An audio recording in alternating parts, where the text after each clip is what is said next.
He's the best player in the league right now. He's averaging 30.5 points a game on 17.8 shots, which is pretty remarkable. He's himself close to a 50-40-90 season. He's shooting 85.3% from the line, so in the ballpark. I think his shot selection has gotten better, but I also think even the shots he probably shouldn't be taking, he's also making. So yeah. I guess that really helps with his shot selection. Right now, he is simply unstoppable by one person. The one possession where Embiid and Tobias got like 6 offensive rebounds. Yeah, that was a great possession. And got fouled like 6 times that they didn't call. That was a genuine bullying, and not in a last year sense where the fake it was a bullying. fake bullying. Yeah, he's the best creator on the team. It's unbelievable. It's unbelievable how good he is. He is, and to have 50 and still like late in the game in the fourth quarter, Embiid like repeatedly orchestrating the offense to get the ball to Tobias in the post because he had a mismatch with Garrett Temple on him, and being like, no, that's the play, and like, sort of demonstratively orchestrating it there. They're the Bulls. They're not a great team, obviously, but it's just wildly special to see him do this and be at the top of his game like he is after being, all the struggles that we talked about in the low post, and we're just really lucky. And there's a world where we would have said the process worked if we got like one All-Star out of it, and like ended as like the 3 seed once, and maybe obviously postseason success remains to be seen, but Joel Embiid's the best player in the league. He's healthy and he's having a great time, and I am also having a great time. It is a very special, unable to duplicate thing. Well, while I was watching last night, I thought of one of his funny earlier in his career quotes where he said that he learned to shoot by watching white guys on YouTube. Sure. But it reminded me when he was doing things last night, how many different players he looks like at different times. You know how Kobe looked like somebody who just watched Michael Jordan and tried to do what Michael Jordan did? Like that's what Kobe always looked like to me, even his facial expressions and all of those things. When I watch Embiid, I see a guy who like watched a lot of YouTube of a lot of different players. So he does Dirk moves, Shaq, Patrick Ewing. You see Akeem Olajuwon in him. And then some Kobe as well.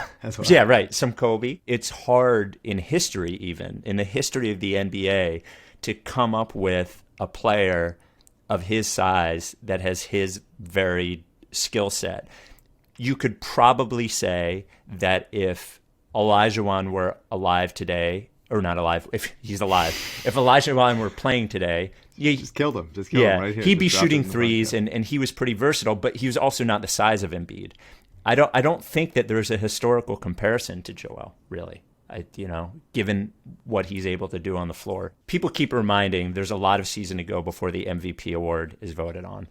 But the truth is that when LeBron walks into the HGH store in Miami, it's like a hair salon, and he brings a picture of Embiid and says, like, this is what I want to be like. Like, that is the difference between... That was a nonsense sentence. No, it isn't. So many odd things in that. That is the difference between LeBron and Embiid right now.